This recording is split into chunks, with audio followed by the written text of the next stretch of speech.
Welcome to our study centre Mahbubganj. आज हम लोग पढ़ेंगे एनसीईआरटी गणित कक्षा 10 का एक्सरसाइज नंबर 8.1।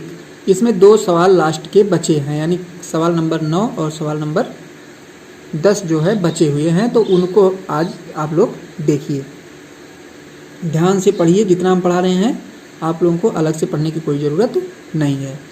तो जो लोग पहली बार विजिट कर रहे हैं चैनल को, वो चैनल को सब्सक्राइब करना ना भूलें, क्योंकि इससे जो होगा आपको सुविधा होगी। हमारा चैनल ओपन करने में आप लोगों को बहुत ही सुविधा होगी। तुरंत एक सब्सक्राइब पर जाएंगे, वहाँ पर टच करेंगे, हमारा सारा कुछ आ जाएगा। तो चलिए देखते हैं क्वेश्चन नंबर 9। कह रहा है प्रश्न नंबर 9 में त्रिभुज ABC में जिसका कोण B समकोण है, तो आप लोग देख रहे हैं ABC और कोण B जो है ये आपका समकोण मतलब 90 अंश का है। यदि tan A बराबर 1/√3 तो निम्नलिखित के मान ज्ञात कीजिए। उसमें पहला सवाल यही दिया गया है, sin A into cos C plus cos A into sin C का मान पता करना है आप लोगों को। तो सबसे पहले हमें ये देखना होगा कि ये तीनों भुजाएं हमें ज्ञात होनी चाहिए। तो इसमें दिया गया है हमको tan A बराबर दिया गया है 1/√3। tan A बराबर कितना दिया गया है 1/√3। तो 1/√, और इसका मान होता है, tan का मान जो होता है वो होता है लंब बटा आधार। क्या होता है? लंब बटा आधार। अब देखिए A यही है, तो ये लंब हो जाएगा। लंब का मतलब आपका 1 हो गया और आधार का मतलब हो गया √3, क्योंकि लंब बटा आधार होता है तो लंब ऊपर है आधार नीचे है। तो इस टाइप से हम इसको लिख सकते हैं। अब हम AC पता कर लेंगे, यानी कर्ण कितना है इसका। AC स्क्वायर बराबर 1 का स्क्वायर मतलब लंब का स्क्वायर प्लस आधार √3 का स्क्वायर, ये पाइथागोरस प्रमेय से है। तो देखिए ये 1 हो गया प्लस इसका स्क्वायर करेंगे तो 3 हो जाएगा। तो ये बराबर कितना हो गया? 3 1 4 हो गया। या AC बराबर आपका हो जाएगा कितना? 2। कहने का मतलब ये 2 आएगा, क्योंकि AC स्क्वायर बराबर 4 तो AC बराबर 2 हो गया आपका। अब तो ये आपका जो हुआ ये AC का मान हो गया। अब देखिए जो क्वेश्चन दिया गया है उसको हमें हल करना है। तीनों भुजाएं हमको प्राप्त हो गई हैं। अब देखिए sin A का मान होता है sin A, तो sin का मान होता है लंब बटा कर्ण। तो लंब कितना है? 1 है, कर्ण कितना है? 2 है। तो हम सवाल पर इसको रखते हैं, इसी सवाल पे हमें ये रखना है। तो देखिए 1 बटा लंब बटा कर्ण होता है तो 1/2 गुणे cos C कह रहा है। देखिए cos का मान होता है, जो cos का मान वो आधार बटा कर्ण होता है। अब इसमें हमको चेक करना है कौन आधार है कौन कर्ण है। तो C का मान जब पूछेगा तो इसके सामने वाली भुजा लंब हो जाएगी, ये लंब हो गया इसके अनुसार, और ये आधार। तो आधार बटा कर्ण होता है तो 1/2। अब देखिए प्लस है तो प्लस लगा देते हैं। फिर cos A कह रहा है, cos A का मतलब ये लंब हो जाएगा, ये आधार। तो आधार बटा कर्ण, कहने का मतलब √3/2, तो √3/2 और गुणे फिर जो है sin C का मान जब कहेगा तो ये लंब हो जाएगा, तो लंब बटा कर्ण मतलब √3/2। अब सरल कर लेते हैं। देखिए इसको 1 1 कम 1 हुआ और 2 दूना 4, प्लस ये गुणा करेंगे तो 3 हो जाएगा बटा 4, जोड़ लेंगे इनको तो 4/4 या बराबर काटने पे कितना आएगा? 1, यानी इसका आंसर कितना हो गया आपका? 1। अब चलते हैं इसका जो दूसरा सवाल है उसको देखते हैं। चलिए अब दूसरा सवाल देख लेते हैं। cos A into cos C कह रहा है इसमें, तो cos A का मतलब हो गया आधार बटा कर्ण। तो आधार रूट कितना है? आधार हो जाएगा आपका √3/2, तो √3/2 गुणे cos C कह रहा है, तो आधार इस बार 1 होगा, तो 1/2। C का मान जब देखेंगे तो आधार 1 होगा। फिर माइनस है तो माइनस लगाएंगे। sin A की बात कर रहा है तो sin A की बात कर रहा है तो लंब बटा कर्ण 1/2 गुणे sin C की बात कर रहा है तो इस बार लंब आपका √3 हो जाएगा, तो √3/2।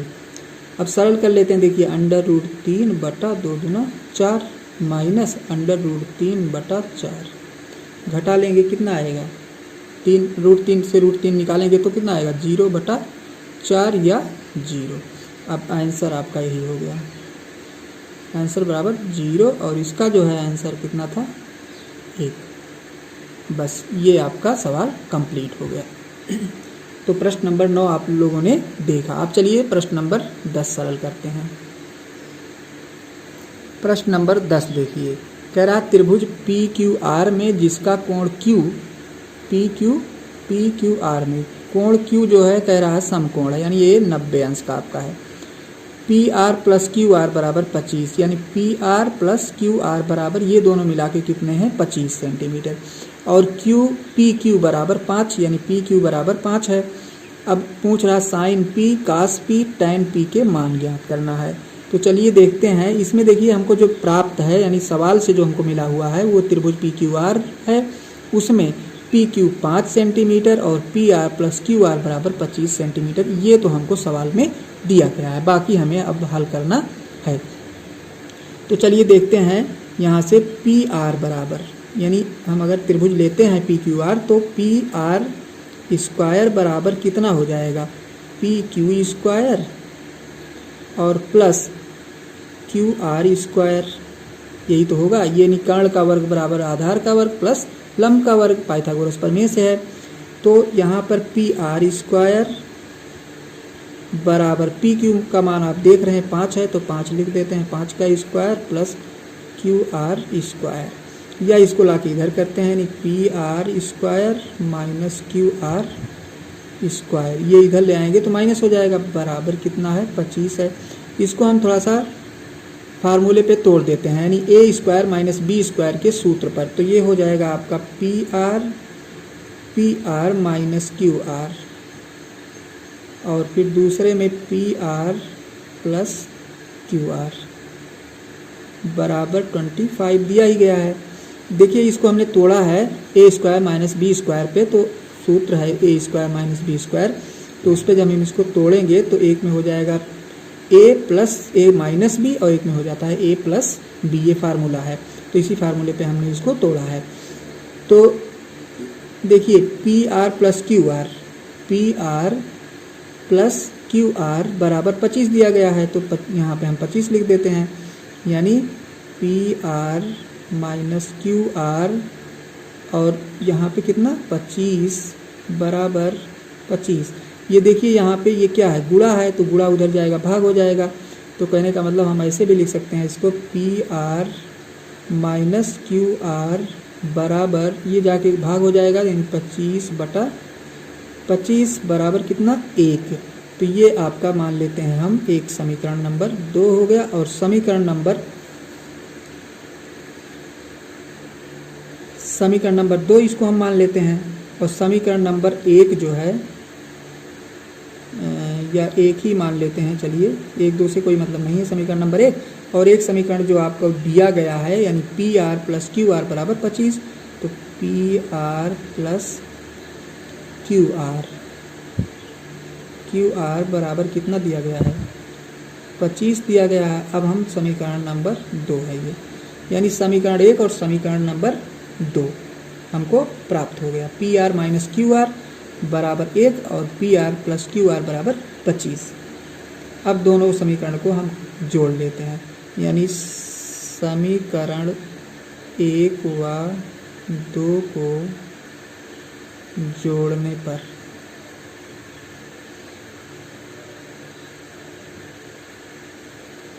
दोनों समीकरण हम जोड़ लेते हैं।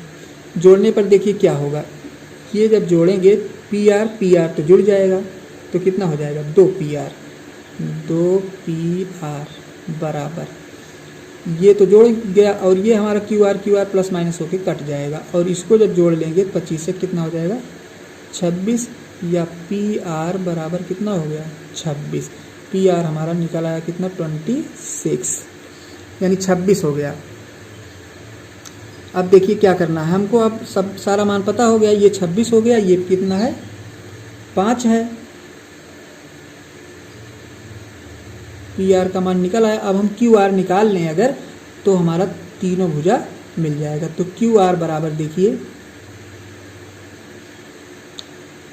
तो यानी पी आर, पुनः लिख देते हैं, पुनः P R minus Q R, P R minus Q R बराबर कितना है, 1 है, तो बराबर 1। अब यहाँ पी आर का मान हम लिख देते हैं 26, तो 26 माइनस क्यू आर बराबर 1। सारी यहाँ पे थोड़ा देख लीजिए, पी आर बराबर 2 से भाग हो जाएगा, ये आपका आ जाएगा 13, यहाँ पे 13 लिख लीजिए। अब देखिए P R minus Q R बराबर 1, या यहाँ पे 13 लिख देते हैं, और माइनस क्यू आर बराबर ये उधर चला जाएगा तो माइनस ये घट जाएगा 12, या क्यू आर बराबर कितना हो गया 12, क्यू आर बराबर ये आपका आया 12। अब तीनों भुजाएं आपको मिल गई हैं। अब हमको क्या प्राप्त करना है, सबका मान जो पूछा गया है, चलिए निकाल लेते हैं। साइन पी कह रहा है, तो साइन पी बराबर, साइन पी का मान कह रहा है, तो साइन की बात कर रहा है, लंब बटा कर्ण 12/13, ये 13 है, 12/13। इसके बाद देखिए कास पी बराबर, अब कास पी का मान लंब आधार बटा कर्ण होता है, तो आधार कितना है 12 है, तो कास पी आधार 5 है, 5/13। फिर इसके बाद टैन पी कह रहा है, टैन पी का मान हो जाएगा 12/5, इसमें लंब बटा आधार होता है, तो लंब है 12 और 5 है आधार। तो इस प्रकार से आप तीनों उत्तर आपके मिल गए, यही हमको पता करना था। तो ये हो गया आपका क्वेश्चन नंबर 10। अब एक सवाल इसमें और बचा है, क्वेश्चन नंबर 11, उसको भी चलिए देख लेते हैं। प्रश्न नंबर 11 देखिए, कह रहा बताइए कि निम्नलिखित कथन सत्य हैं या असत्य, का कारण सहित अपने उत्तर की पुष्टि कीजिए, यानी कारण भी बताना है।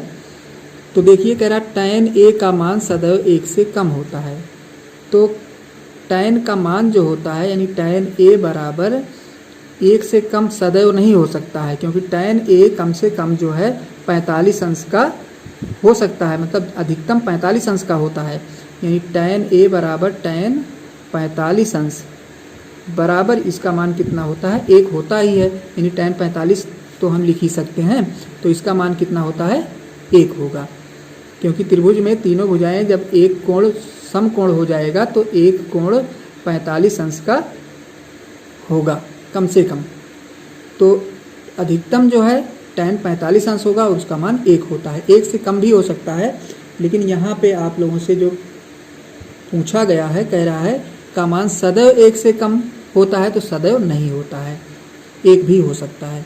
अगला देखिए a के किसी मान के लिए sec a बराबर 12/5, 12/5 सदैव नहीं होता है,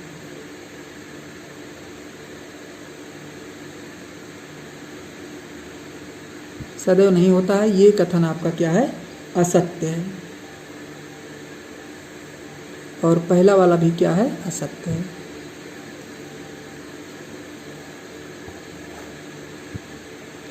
पहला और दूसरा दोनों जो है असत्य हैं।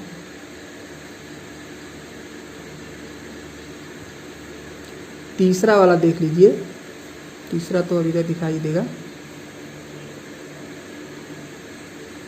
कह रहा है कास ए को ए के कास्केंट के लिए उपर्युक्त एक संक्षिप्त रूप है।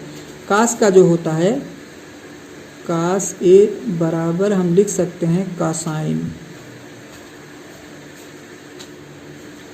इसको हम कासाइन लिख सकते हैं। कास ए को क्या लिख सकते हैं, ए के लिए कासाइन ए, लेकिन कास्केंट जो है यानी इसका जो संक्षिप्त रूप होता है वो होता है आपका कासेक, यानी इसका क्या होता है, कासेक, इसका कासेक होता है, तो इसका कासेंट नहीं होता है, तो ये भी क्या है, असत्य है। कास का कासाइन होता है और कास्केंट का कासेक होता है, तो लेकिन इसमें कहा गया है कास ए कोण ए के कास्केंट के लिए प्रयुक्त होता है, तो ये संक्षिप्त रूप है। तो ये आपका असत्य है। काट और ए का गुणनफल होता है, नहीं, ये भी असत्य है। गुणनफल नहीं होता है। ये जो होता है यानी काट ए जैसे लिख दिया गया, इसका मतलब है काट और ए में गुणा नहीं होता है, बल्कि काट के कोण ए से मतलब होता है इसका, यानी काट के कोण ए से अर्थ है। इसका अर्थ जो है काट के कोण ए से है। ऐसा नहीं है कि दोनों के बीच कोई गुणा का संबंध होता है। तो ये कथन भी आपका असत्य है। किसी भी कोण थीटा के लिए साइन थीटा 4/3 हो सकता है या है, तो इसमें भी ये भी असत्य है। कैसे? क्योंकि साइन का मान जो होता है, साइन थीटा बराबर होता है लंब बटा कर्ण। लंब बटा कर्ण होता है, जबकि इसमें कर्ण छोटी भुजा है और लंब बड़ी भुजा है, और हमेशा जो कर्ण होती है वो क्या होती है? लंब कर्ण जो होती है वो सबसे बड़ी भुजा होती है। इसमें उल्टा दे दिया गया है, इसलिए ये सत्य है, क्योंकि बड़ी भुजा